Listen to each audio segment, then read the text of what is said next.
संत प्रेमानंद महाराज और अनिरुद्धाचार्य से जुड़े मामले में अब लॉरेंस बिश्नोई से जुड़े गैंग गोल्डी बरार ग्रुप की एंट्री हो चुकी है।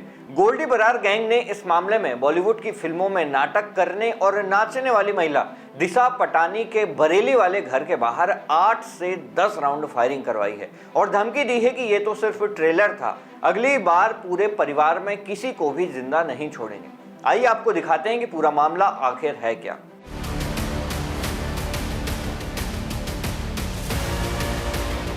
उत्तर प्रदेश के बरेली शहर के सिविल लाइन इलाके में दिशा पटानी का पैतृक घर है। वहां शुक्रवार की रात को 2 बाइक सवार अज्ञात लोग आए और उन्होंने दिशा के घर पर करीब 10 राउंड गोलियां चलाईं। पुलिस ने बताया कि यह हमला करीब सुबह 3:30 बजे या 4 बजे के आसपास हुआ। हमलावरों ने बाइक पर सवार होकर घर के बाहर फायरिंग की। पड़ोसियों ने गोली चलने की आवाज सुनी, लेकिन जब तक कोई बाहर आया हमलावर भाग चुके थे। एक पड़ोसी ने बताया कि गोलियां इतनी तेजी से चलाई गई कि गिनना भी मुश्किल था। बस लगातार फायरिंग हो रही थी और फिर वे फरार हो गए। इस घटना के बाद लॉरेंस बिश्नोई से जुड़े गैंग गोल्डी बरार गैंग ने सोशल मीडिया पर इस हमले की जिम्मेदारी ले ली। उन्होंने फेसबुक पर एक पोस्ट डाली जिसमें लिखा था कि जय श्री राम, राम राम सभी भाइयों को। मैं वीरेंद्र चारण, महेंद्र चारण। भाइयों, आज ये जो खुशबू पटानी, दिशा पटानी के घर पर फायरिंग हुई है, ये हमने करवाई है। इसने हमारे पूज्य संत प्रेमानंद जी महाराज और अनिरुद्धाचार्य जी महाराज का अपमान किया था। इसने हमारे सनातन धर्म को नीचा दिखाने की कोशिश की थी। हमारे आराध्य देवी देवताओं का अपमान नहीं सहा जाएगा। ये तो महज एक ट्रेलर था।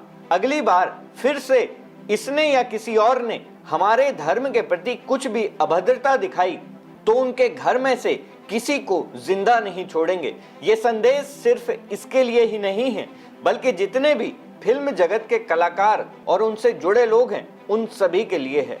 जिस किसी ने भी हमारे धर्म और संतों संबंधी ऐसी कोई भविष्य में अपमानजनक हरकत की तो उसे तैयार रहना होगा परिणाम भुगतने के लिए।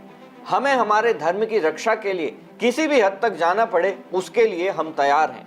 हम कभी भी पीछे नहीं हटेंगे। हमारे लिए धर्म और सर्व समाज हमेशा एक है। उनकी रक्षा करना हमारा प्रथम कर्तव्य है। इस पोस्ट के सामने आते ही हड़कंप मच गया। दिशा पटानी और उसकी बहन के साथ साथ पूरा परिवार थर थर कांपने लगा। यहां तक कि फिल्मी जगत के नाटककारों को भी अपनी जान का डर सताने लगा है। घटना के तुरंत बाद पुलिस हरकत में आ गई और कार्रवाई शुरू कर दी गई। कल देर रात्रि लगभग 3:30 बजे रिटायर्ड सीओ श्री जगदीश पाटनी जी के घर पर बाइक से आए 2 अज्ञात हमलावरों द्वारा फायरिंग की घटना की सूचना आज दिन में प्राप्त हुई थी। एसपी सिटी के साथ एसओजी व सर्विलांस की टीमों को तत्काल मौके पर भेजा गया। घटना की पुष्टि होने पर प्रार्थना पत्र लेकर गंभीर धाराओं में थाना कोतवाली पर एफआईआर पंजीकृत की जा रही है। परिवार की सुरक्षा व्यवस्था सुनिश्चित करने के लिए पर्याप्त आर्म्ड पुलिस बल की तैनाती की गई है। एसपी सिटी व एसपी क्राइम के पर्यवेक्षण में 5 टीमों को तैयार किया गया है, जो घटना के अनावरण एवं अभियुक्तों की गिरफ्तारी सुनिश्चित करेंगी। जो भी घटना में शामिल हैं उनके विरुद्ध कठोरतम कार्रवाई पुलिस के द्वारा की जाएगी। मेरे द्वारा परिवार से मुलाकात कर उनकी सुरक्षा व्यवस्था के संबंध में उनको आश्वस्त किया गया है। जो 5 टीमें हैं इनको लगातार डिप्लॉय करते हुए हम लोग ये सुनिश्चित करेंगे कि जो भी घटना में शामिल है और इसके पीछे जो भी मोटिव है वो क्लियर हो। अब आपको बताते हैं कि ये पूरा मामला आखिर शुरू कहां से हुआ था। अपने एक सत्संग के दौरान कथावाचक अनिरुद्धाचार्य ने आजकल अपने चरित्र को खराब कर देने वाली महिलाओं को लेकर एक बात कही थी, जिसमें उन्होंने कहा था कि 25-25 साल की कुछ लड़कियां 4-4 जगह मुंह मार कर आती हैं। एक बार क्योंकि अब लड़कियां लाते हैं 25 साल की। अब 25 साल की लड़की 4 जगह वो मुंह मार चुकी होती है, सब नहीं पर बहुत।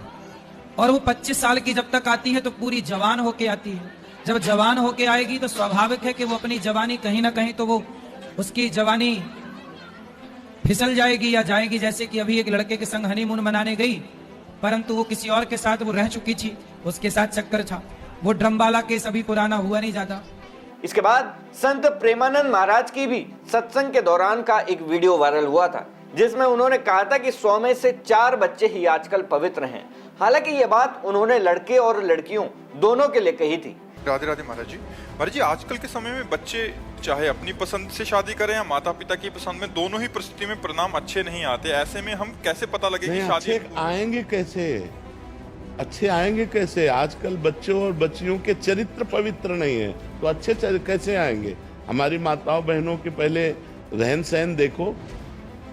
बूढ़ी, हम अपने गांव की बता रहे हैं, बूढ़ी थी पर इतने से नीचे इतना, और आज बच्चे बच्चियां कैसी पोशाकें पहन रहे हैं, कैसे आचरण कर रहे हैं। एक लड़के से ब्रेकअप, दूसरे से व्यवहार, फिर दूसरे से ब्रेकअप, फिर तीसरे से व्यवहार, और व्यवहार व्यभिचार में परिवर्तित हो रहा है। कैसे शुद्ध होगा? मान लो हमें 4 होटल के भोजन खाने की जबान में आदत पड़ गई है, तो घर की रसोई का भोजन अच्छा नहीं लगेगा। जब 4 पुरुष से मिलने की आदत पड़ गई है, तो एक पति को स्वीकार करने की हिम्मत उसमें नहीं रह जाएगी। ऐसे ही जब 4 लड़कियों से व्यभिचार करता है, तो वो अपनी पत्नी से संतुष्ट नहीं रहेगा। इन वीडियोस पर हंगामा शुरू होते ही नाटककार दिशा पाटनी की बहन खुशबू ने इंस्टाग्राम पर विरोध जताते हुए एक वीडियो पोस्ट किया, जिसमें उसने संतों को लेकर बेहद ही अभद्र भाषा का प्रयोग करते हुए बातें कही थी। कहता है कि 25 साल, मतलब 25 साल से जो लड़कियां हैं, 25 साल के ऊपर वाली लड़कियां हैं, सारी नहीं, कुछ जो लिव इन में रहती हैं, वो मुंह मार के आती हैं। 4-5 लड़कों का मुंह मार के आती हैं। अगर ये मेरे सामने होता ना, मैं इसको समझा देती कि मुंह मारना क्या होता है। I would have made him understand clear, and these are bloody anti nationalist lot. You should never be supporting such bastards of highest order. All the namards of the society, all the fucking namards of the society is following this bastard. Remember, he's saying लड़कियां live in में होती मुंह मार के आती। उसने ये क्यों नहीं बोला जो लड़के लिव इन में रहते हैं वो भी मुंह मार के आते? क्यों नहीं बोला उसने? क्या कि लड़की अकेले लिव इन में रहती है? और लिव इन में रहना क्या गलत है भैया? क्या गलत है? अगर शादी करके पूरा बर्बाद करके एक दूसरे के घरों को, उससे बेटर अगर जो इंसान दिमाग लगा रहा है कि माँ बाप ने शादी करके ड्रामा मार रखा है, उससे पहले मैं खुद जाके देख लूं भाई ठीक है ठीक नहीं है, उसमें क्या गलत है? इसके बाद लॉरेंस बिश्नोई गैंग से जुड़े गोल्डी बरार गैंग ने बॉलीवुड को धमकी देते हुए एक पोस्ट डाली थी, जिसमें कहा गया था कि संतों के खिलाफ बॉलीवुड के नाटक वालों को ऐसी बयानबाजी नहीं करनी चाहिए, नहीं तो अंजाम बुरा होगा। लोगों का कहना है कि अपनी इसी बात पर कायम रहते हुए इस बार गोल्डी बरार गैंग ने दिशा पाटनी के घर पर फायरिंग करवाई है। देखना होगा कि संतों के खिलाफ अभद्र बयानबाजी करने वाले बॉलीवुड के बाद टीवी चैनलों पर संतों के खिलाफ बोलने वालों की बारी कब आती है, क्योंकि जिस तरह से गोल्डी बरार गैंग संतों के खिलाफ कोई भी अभद्र टिप्पणी को बर्दाश्त नहीं कर रहा है, उसे देखकर इस बात की आशंका लगाई जा रही है कि जल्दी ही टीवी चैनलों पर संतों के खिलाफ बोलने वालों का अगला नंबर हो सकता है। मैं हूं उमेश द्विवेदी और आप देख रहे थे सरकारी मंथन। नमस्कार।